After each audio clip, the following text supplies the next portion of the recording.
Golden eggs. A gambler lost everything to his faith in gambling. What he was left with was only a little hen. So, in order to feed his family, he thought of selling his hen. The gambler was friends with a farmer in the village. He went to him and said, "My friend, please take this hen and in exchange give me some rice. My family has been hungry for a whole day now. Please help me."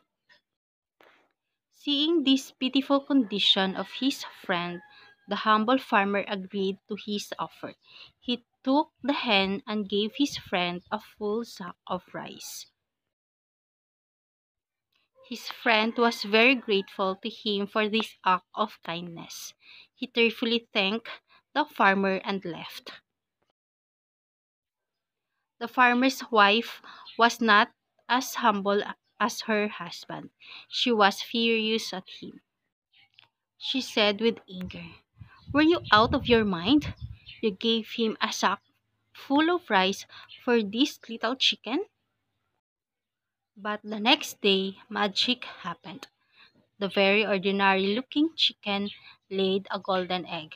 Seeing this, the wife was startled.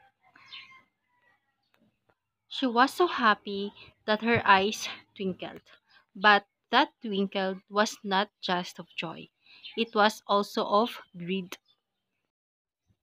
The hen kept laying golden eggs for another week or so, but still the wife's hunger for more didn't subside.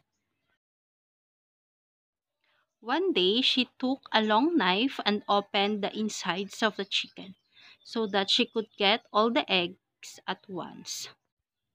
Oh, but alas, the insides were devoid of any egg, and this is how the wife's greed and impatience ruined her chance to get more golden eggs in the future. The end.